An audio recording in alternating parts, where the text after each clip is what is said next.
Idol Season 11 contestant Jessica Sanchez binigyan ng tribute ng kanyang mga kababayan sa Balanga City, Bataan. Ilang congratulatory message pang ipinaabot ng mga opisyal at empleyado ng city government. Ipinapanood pa ang latest performance ni Jessica kung saan kinanta niya ang I Will Always Love You ni Whitney Houston. Nakakuha siya ng standing ovation at papuri sa mga judges para sa kanyang performance. Patuloy na ipinagdarasal ng kanyang mga kababayan ang Filipina-Mexican contestant na pasok sa top 12 ng Talent Search. May mga chika pa ka mamaya, so stay tuned. Rhea? Salamat, Luan. Kinilala po ang ilang personalidad at programa ng GMA Network at GMA News TV sa 6th Hildegard Awards for Women in Media and Communication ng St. Scholastica's College. At ama ng pinaslang na UPLB student na si Ray Bernard Peñaranda, kabilang sa mga binigyang parangal sa 3rd Gawad na tatanging Rizaleño sa edukasyon. Narito ang report. 14 na guro mula sa probinsya ng Rizal ang kinilala sa 3rd Gawad na tatanging Rizaleño sa edukasyon. Kabilang sa mga binigyang parangal si Herman Peñaranda, ama ng hinold up at pinatay na UPLB student na si Ray Bernard. Alam ko naman na palaging nasa tabi ko ang aking anak, lalong-lalo sa mga ganitong kasayahan o ganitong achievement na natatanggap ko. Dekada 90 pa nang sinimula ng Rizal Provincial Government na palakasin ang sektor ng edukasyon sa probinsya sa ilalim ng binuong Coronation Foundation Incorporated. We have this multiplication factor in terms of sharing. Pag magaling ang teacher mo, gagaling din ang mga estudyante mo eh. So following that philosophy and the disciplines involved in the program, we have a better chance really of upgrading and making our students competitive. Bukod sa plaque of recognition, nakatanggap din ng cash gift ang 14 na honorees. Binigyang parangal naman ng ilang personalidad at programa ng GMA Network at GMA News TV sa 6th Hildegard Awards for Women in Media and Communication ng St. Scholastica's College sa Maynila. Tumanggap ng special citation for outstanding achievements in broadcast journalism ang programang Kapuso Mo, Jessica Soho at The Good News with Vicky Morales. Personal na tinanggap ni Vicky ang parangal para sa kanyang programa. Papasalamat ako sa mga bumubuo ng Hildegard Awards dahil napakasayang birthday gift ito para sa Good News which just turned a year old. So we're very proud of this and we look forward to serving lots of other good news in the years to come. Special citation for development communication naman ang ginawad sa social media advocacy campaign na Think Before You Click ng GMA News and Public Affairs. Kasi yung social media and the internet, nakakatulong yan sa pag-i-even ng playing field. Napaka-revolutionary yung panahon natin ngayon dahil yung kapangyarihan ng technology at ng media na dati nasa ilan, ngayon nagagamit na ng marami, napupunta na sa marami. Layo ng parangal na kilalanin ng mga natatanging programa sa iba't ibang larangan ng media na nagsasulong ng women empowerment sa lipunan. Para sa unang balita, Steve Dailisan reporting. Dinunsada ng Pasig City ang kanilang state-of-the-art command center. May mahigit 100 CCTV cameras ang Pasig para mamonitor mga aksidente, krimen at pagbaha.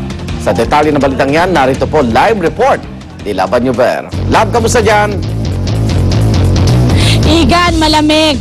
Malamig dito sa area dahil talaga namang nakakalat dito yung napakaraming monitors. Kaya yung ating mga kababayan dyan na mag-iisip na gagawa ng hindi maganda, lalo na yung mga lalabag sa mga traffic rules, ayan, at mga hindi gagawa ng mga kriminalidad, nako, medyo mag-isip-isip na po kayo dahil tama ang sinabi ni Igan, 165 cameras po, CCTV cameras, ang nakakalat dito sa Pasig City. At yan po ay nasa mga crime-prone areas, flood-prone, accident-prone, yan po ay nasa mga public markets, sa mga tabi po ng mga river, floodways at mga kalsada. Ito nga ang bagong-bagong Pasig C3 ng Pasig City Hall and it stands for Command, Communications and Control Center. Sa tulong po ng mga CCTV cameras, mamomonitor ang mga aksidente, krimen, mga pagbaha, maging lagay po ng panahon. 24 oras ang operasyon ng Pasig C3. Meron pong 12 hanggang 20 katao po ang on duty kada shift. Ang kanila pong hotline ay Pasig C36430000. Ang nakikita po natin ngayon ay daloy ng trapiko dito sa may area ng Pasig. Makikita nyo po ngayon itong kahabaan ng Meralco Avenue, no?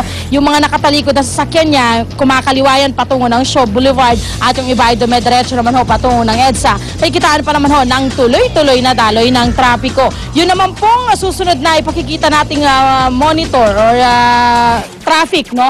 Yan po ay nasa may Rosario, mga kapuso. Makikita ho natin, napakabigat na rin po ng magkabilang lane. Yan ho ay patungo syempre ng Pasig proper area at yung iba ay patungo po ng Ortigas Avenue. Napakabigat na nitong daloy ng trapiko dyan. Okay, sunod na po natin sa daloy ng trapiko ang kahabaan ng EDSA Balintawak area via GMA traffic system naman. Nakikitaan din po ng napakabigat na daloy ng trapiko ang kanang bahaging lane. Yan po ay patungo ng Makati or patungo ng Cubao area. Yung kaliwang bahagi patungo ng Monumento, tuloy-tuloy pa rin po at walang problema. Sa may EDSA Kamuning flyover naman, mga kapuso, naku, isa pang masakit ang ulo ng mga motorista dyan dahil napakabigat na po ng napakahabang linyang yan. Mula po sa flyover hanggang pagbaba ng Cubao ay mabigat na sa kanang bahaging lane. Yung kaliwa naman patungo ng Monumento, napakaganda pa rin po at walang problema. Next mo nating ipakita ay ang kahabaan ng General Santos Avenue sa may Bikutan. Yung pong kaliwa ay patungo po ng Doña Soledad. Ang kanan na may patungo ng C6 Road. May kitaan pa rin po ng napakabigat na rin po itong kaliwang bahaging lane dyan po sa area ng Bikutan. Ngayong araw may coding ho tayo, mga plakang nagtatapos sa numbers 3 and 4. At yan po muna ang aking update sa ating mga kalsadahan at katrapikan sa Metro Manila. Ay, uy, ano to? Kahabaan ba yan ng Ortigas Avenue? Okay, may kita ho ba natin Ortigas Avenue, mga kapuso? Okay, yung kanang bahagi po, patungo po yan ng Rizal, okay? O patungo na ng Pasig, papunta dito sa amin. At yung kaliwa naman, patungo po ng EDSA. Maayos pa naman, pero may nakikita tayong parang, hindi natin alam kung nangunguha lang yan ng, ng pasahero, no? Yung jeep na yan na nasa gitna ng kalsada. Wow, terminal talaga ang gitna ng kalsada.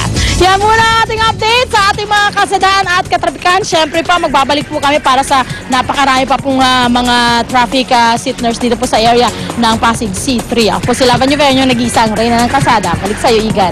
Maraming salamat, Laban Yuver. At ang hirit namin mamaya, pagnanakaw sa isang tindahan sa Dagupan City, nakunan ng...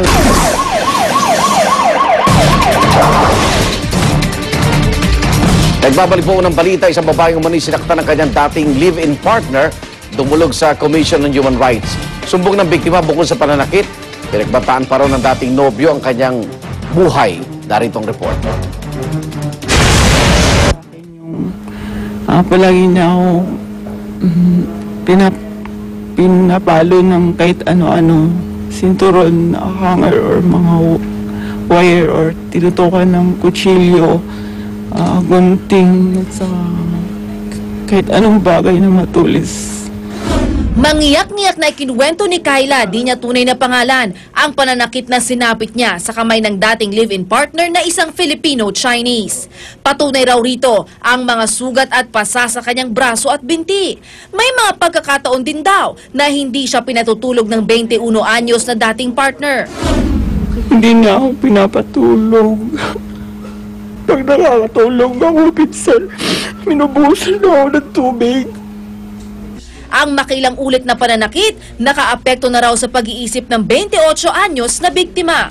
Kunting lang, sigaw na nanginginig na ako na sobra sa nahihirapan ang huminga. Ano lang, sumisikip yung dibdib ko. Hindi na raw alam kung bakit siya sinasaktan, pero lakas loob na siyang nagreklamo ng pagbantaan na ang kanyang buhay. So, ilang beses na kasi na ginawa sa akin, binibigyan ko pa rin. Hanggang naisip ko na mapatay talaga niya ako. Una raw dumulog ang biktima sa isang presinto ng pulisya, pero pinag-blotter lang siya at pinabalik na lang dahil weekend daw noon. Kaya sa CHR na siya dumulog. This Kyla felt that she was being discouraged. But from the PNP's point of view is they're just making sure that tutuloy yung kaso because marami na silang nakitang mga complaints na hindi tumutuloy dahil nagba-back out na. Wala pang formal na reklamo si Kyla sa pulisya laban sa dating nobyo. Ang CHR naman, titiyakin daw ang karapatan ni Kyla at maging ng kanyang inireklamong lalaki. Tutukan lang natin yung violence that was committed, no? So that way we are also securing the protection of the girl against the accused himself, who may do something wrong. Igalang natin yung proseso ng investigasyon. Para sa unang balita, Lala Roque reporting.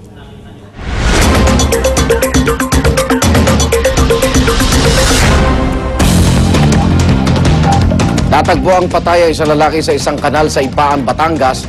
Nakita ng isang barangay tanod ang bangkay ni Efren Macaraig sa kanal sa Barangay Tulay. Sa paunang investigasyon ng pulisya, lumalabas na lasing ang biktima nung gabi bago siya natagpo ang patay. Posibleng nahulog umano ang biktima, umampas ang kanyang ulo sa bato at nalunod sa kanal. Patuloy pa rin ang investigasyon ng pulisya.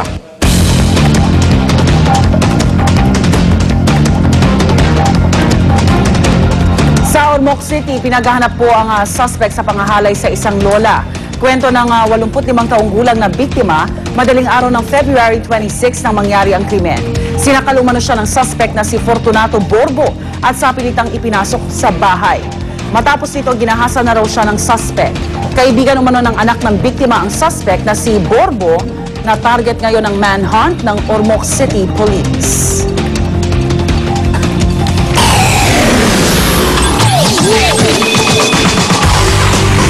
Kampante po ang Philippine Ascals na magwawagi sila sa do or die match kontra sa koponan ng Tajikistan sa AFC Challenge Cup 2012 mamayang hapon. Pinipilit din daw nilang hindi magpa-apekto sa reklamong sexual harassment na kinakaharap ng dalawa nilang miyembro. Narito ang report ni Chino Trinidad. Nakaharap sa do-or-die situation ng Philippine Ascals sa sunod nilang laban kontra Tajikistan, kung saan ang panalo ipapasok na sa Final Four ng AFC Challenge Cup at ang matatalo ay uuwing luhaan. Mas malakas sa Tajikistan pero sobrang confident kami that we can win. Sana manalo kami. Umaasa ang Ascals na mauulit ang magandang performance ng koponan ng talunin nilang India sa score ng 2-0. Dumating ang panalo sa gitna ng kinakaharap na issue ng national team kaugnay ng sexual harassment complaint na isinampa ng FIFA Match Commissioner na si Christy Ramos. Ayon kay Ascals striker Philiang Hasman, sinisikap daw nilang huwag magpa-apekto. We all know the long story. We know alam namin what really went on. So sobrang supportive kami for each other. May tugon din siya sa mukahing psychological examination ni Social Welfare Secretary Dinky Soliman. Sa palagay ko, hindi necessary, pero sa professional teams, sobrang detailed sila. So they do physical tests, they do mental tests. I think everything's been blown way out of proportion. Ang player naman nilang si Lexton Moy na inireklamo ni Ramos matapos magparinig umano tungkol sa Brasize, humingi ng paumanhin kung may nasaktan o nainsulto raw sa isang komentong nakatuon anya sa isang teammate. Umaasa si Moy na lalabas din daw ang katotohanan sa anya'y maling pagpaparatang sa kanya.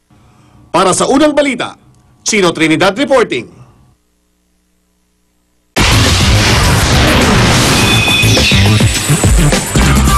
Dapat daw abangan ang mga susunod na episode ng My Beloved sa GMA Telebabad. Matutuloy ba ang kasal ng karakter ni Marion Rivera na si Sharina K. Nelson na ginagampanan ni Micael Daez o mas pipiliin ni Sharina si Benji na ginagampanan naman ni Dingdong Dantes? Kinuna ng eksena habang naka-wedding gown si Marian. Pero ayaw muna niyang pag-usapan kung may plano na nga ba sila magpakasal ng real-life boyfriend na si Dingdong. Ang mahalaga raw ay mas close raw sila ni Dong ngayon. Nagpapasalamat naman ang kapuso actress sa nakuha niyang parangal sa Northwest State University Awards para sa dati niyang soap, Ang Amaya. Sa mga bumoto sa akin, sa taga-Summer, ayan, maraming pong salamat sa inyo. Nakakataba ng puso at sabi nila ipapadala nila yung trophy ko talaga at tatanggapin ko siya mismo.